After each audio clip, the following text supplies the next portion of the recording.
brings us back to the example from the beginning of the video, where Bach places the motif, this time in the context of the key of D minor. Bach's harmonization, in this case, treats the first B flat as the third of a G minor triad, and the A as the root of an A minor triad in first inversion.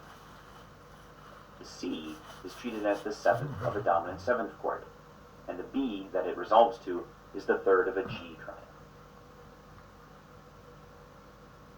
Bach's harmonization, in this case, treats the first B flat as the third of a G minor triad, and the A as the root of an A minor triad in first inversion.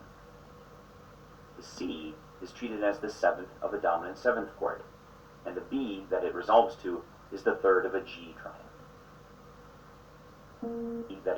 The C is treated as the seventh of a dominant seventh chord, and the B that it resolves to is the third of a G triad.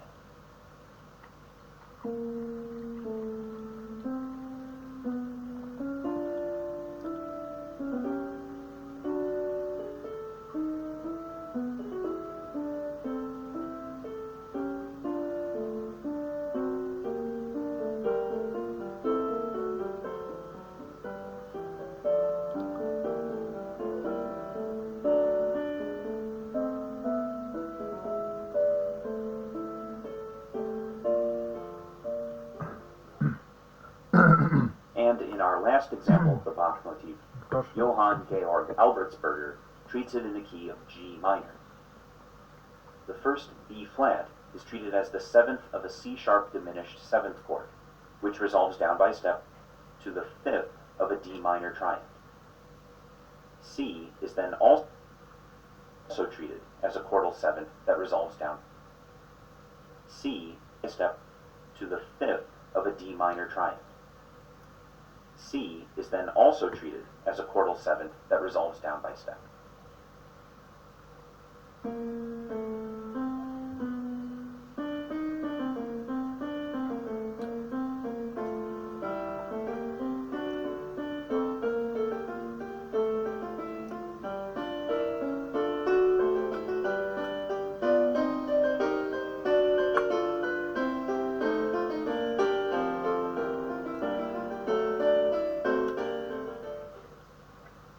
These examples show that even a somewhat random group of notes, like the BACH motif, can serve as a fugue subject in many different keys. We saw examples in C major, B flat major, D minor, and G minor, and I'm sure there are other harmonizations of the subject that would work equally well in other key areas. Can you come up with a harmonization of the Bach motif in the key of, let's say, F major? I will leave you with another musical cipher, this one invented by Simon Zechter during that lesson with Schubert that I mentioned earlier in the video. He gave Schubert this fugue subject as a homework. He wanted Schubert to compose a fugue based on the notes derived from his own name. In German, the note E flat is pronounced S. CH, and there is no U, so he leaves a rest, B, E, and then another rest for the R and the T. Unfortunately, Schubert died within 9 days of this lesson with Zechter, so he never composed that fugue. Simon Zechter completed the fugue and published it as his Opus 43 in memoriam of Schubert.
You are the last people left standing, right? I can tell you at the beginning of the semester which of these lectures will have the lowest attendance rate, and it's this one. And I'll tell you where it's going to peak again as we get closer to the final exam. But you are the good folks. You're here, you're sticking with it, so good for you. You can make it to section tonight and tomorrow. That's great too. What are we doing today? Well, last time we left off talking about opera in the 19th century.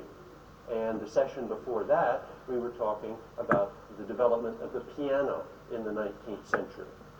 Today, what do we want to do? We're going to talk about the development of the symphony, specifically the symphony orchestra in the course of the 19th century. And it did undergo significant changes, as we will see. What symphonies have we visited here in our course? You can give me the name of the symphony that we have studied. Roger? Beethoven's Fifth Symphony. We did a lot with that at the very beginning of the class. Any other symphony? Elizabeth?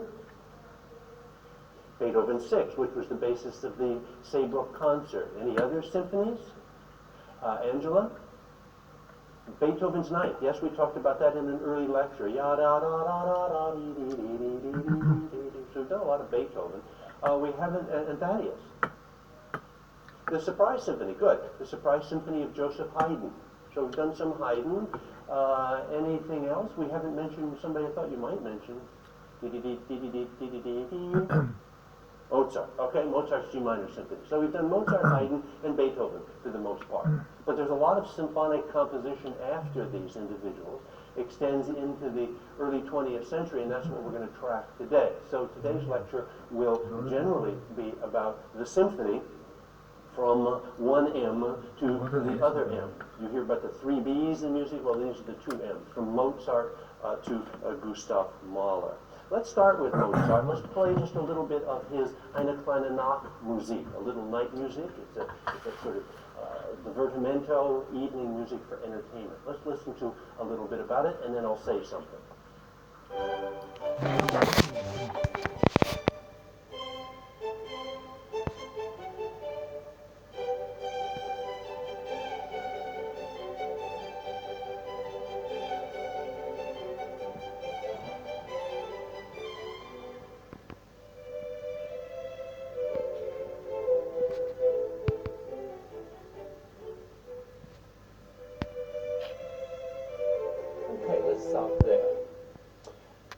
Say about that music? Well, we've talked a lot about this before. It's very patterned, it's very symmetrical, it's balanced. We have antecedent and consequent phrases, and they come into music with the classical period.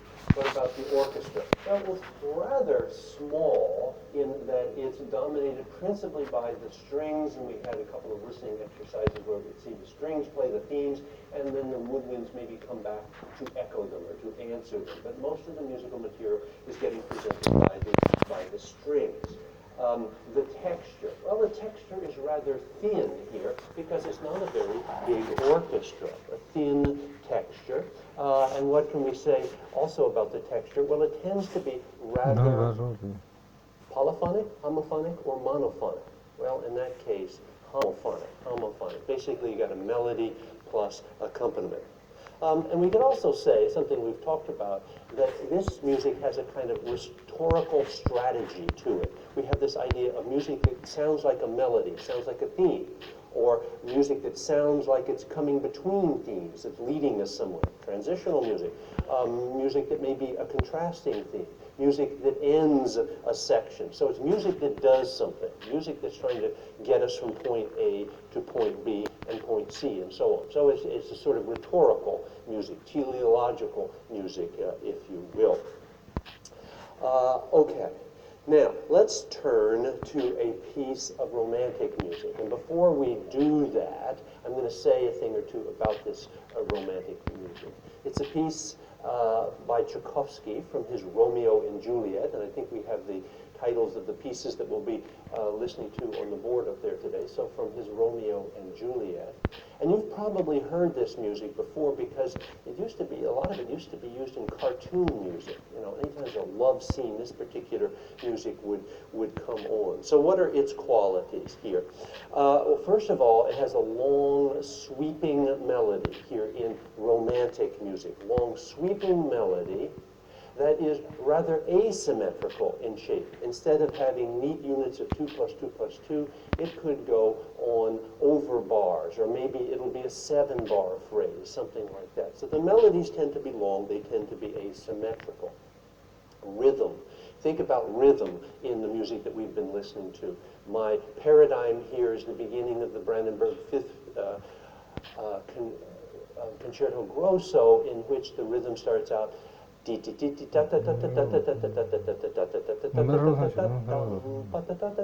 very regular. It's like a machine gun almost, or a sewing machine, or some kind of repetitive process there. When we get into the classical period, rhythm is somewhat more relaxed, but it is still a pattern.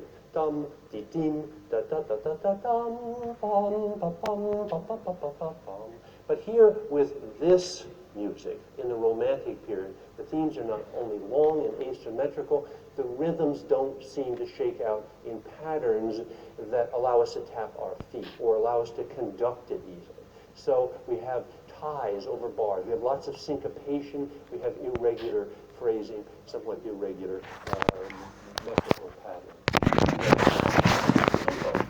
talked a little bit about this before, and this idea of tempo rubato. Here in Romantic music, we get wild swings of tempo, in that they can be coming along at a regular pace and then slow way down and then speed up to get back on track and slow down and so on. And this is part and parcel of the Romantic aesthetic, in the sense that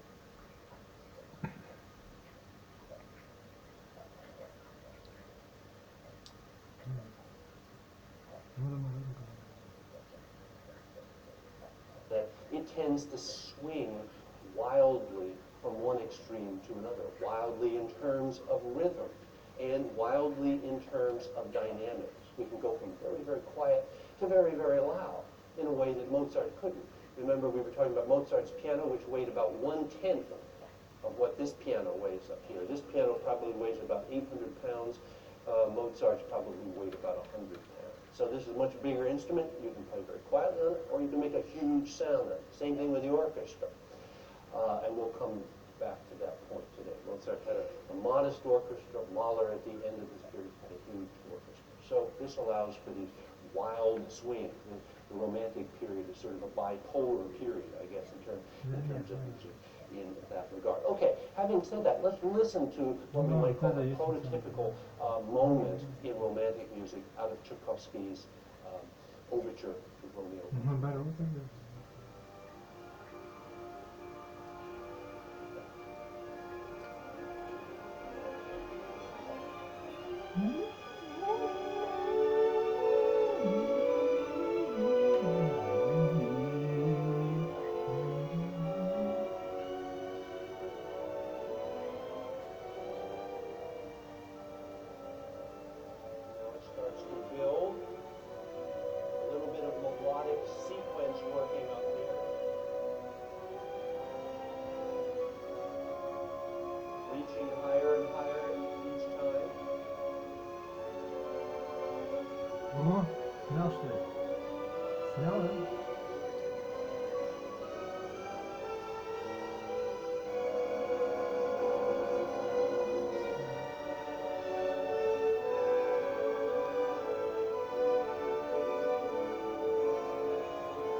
It's a really remarkable passage. It's made possible by this newly enlarged orchestra. And we're going to reference here our 4 food types, or our 4 instrumental groups for for classical art music, starting with the strings. We don't really have any new instruments here in the Romantic period. We still have basically the 4 string instruments of violin, viola, cello, and double bass. But they are different. They're different from the instrument that Mozart was playing. What happened? Well, in the 19th century, the construction of the violin was changed rather significantly. And I think I could just sort of hold my hand out here and maybe demonstrate this kind of thing. First of all, there was a higher bridge put on it. If you have the bridge holding up the strings in an 18th century violin, it might be like that. 19th century violin like the higher bridge. That allows you to have more tension. It puts more tension on the entire instrument, and at the same time, the strings that had been used, which were made of, anybody have a sense of what violin strings in the 18th century were made of? Chelsea? Catgut sometimes, yes. Yes, animal lovers, catgut. More normally, sheepgut, okay? So sheepgut, that wouldn't, the tension that could be put on that was not as great as if you were using a wire string. So in the 19th century, technological advances, wire strings, more tension, higher bridge, and also the fingerboard was extended. It's longer. So oftentimes the Stradivarius, they chop off the fingerboard, and the fingerboard, and put it all back together. What else?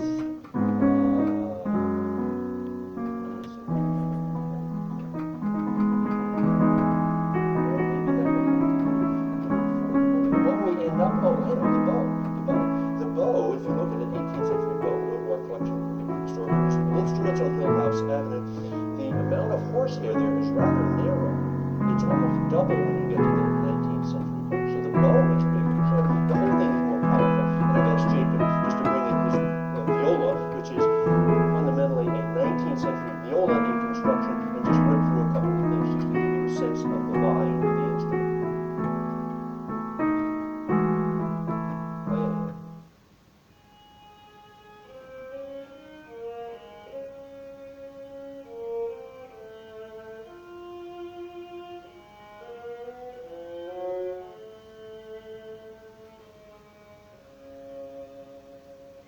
Okay, so that's all I wanted him to do, but just to give you a sense, that's a big, rich sound. Can you play a couple of chords at maybe the ending of something with double and triple stops with much volume?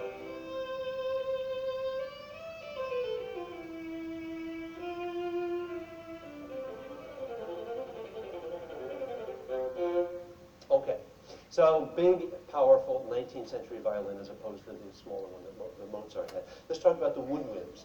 Here, in this family, new instruments were introduced. First of all, we have the piccolo up at the top. We've heard the piccolo before.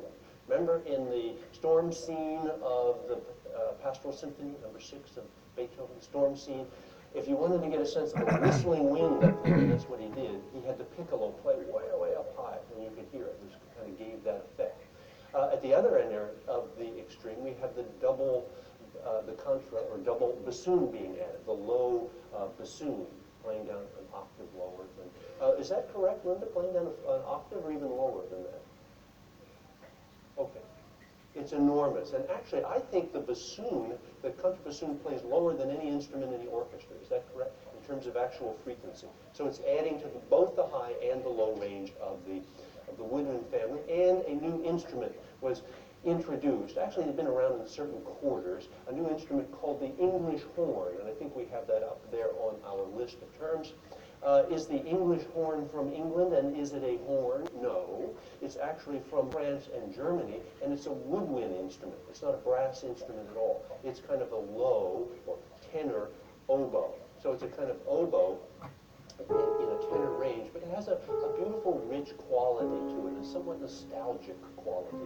Arguably the most famous English horn passage is the one that you're about to hear, which comes from the slow movement of Dvorak's New World Symphony, which, as you might suspect, was written here in the United States, actually in Stillville, Iowa, in New York City, and in Stillville, Iowa. So here's a little bit of the English horn solo out of the New World Symphony.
funny about music, what it can do for you.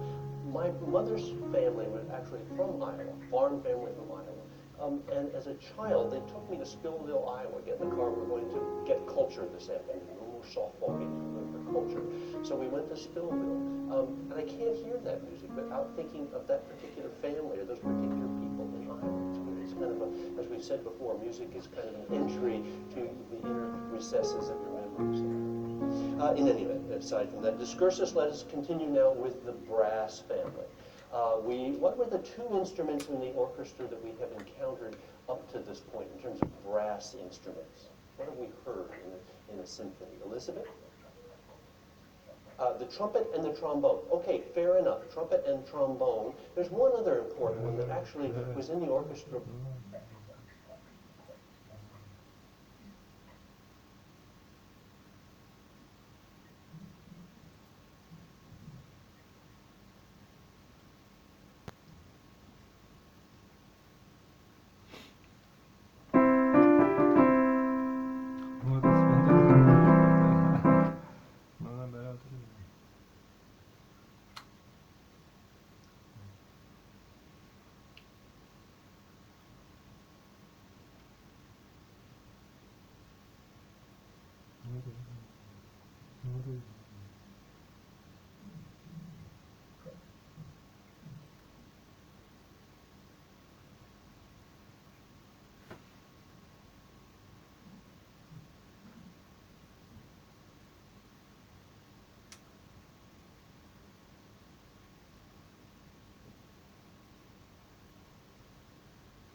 сосед говорил.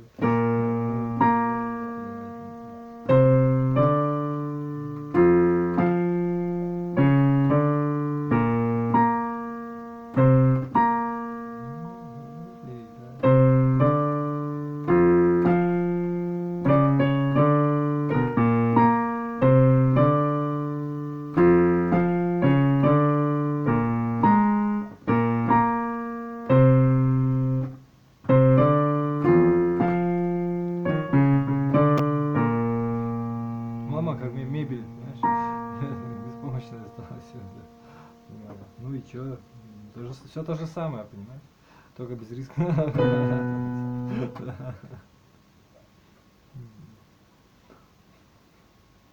У меня больше выхода нет, я мужчина, мне по-мужски надо жить, понимаешь? Или как-то там выплывать, как будешь выплывать, да. Выплывать, ну ладно. Ладно.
Ладно.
У меня одна единственная жизнь.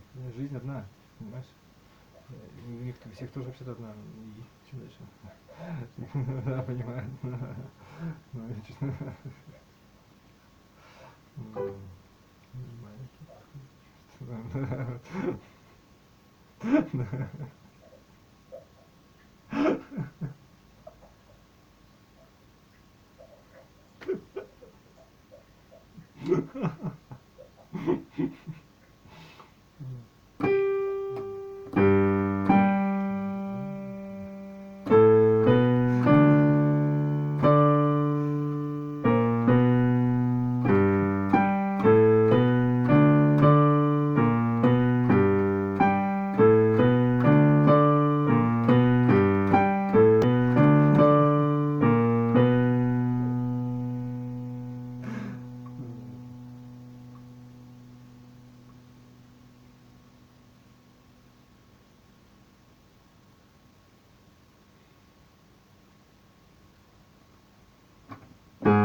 это он и есть.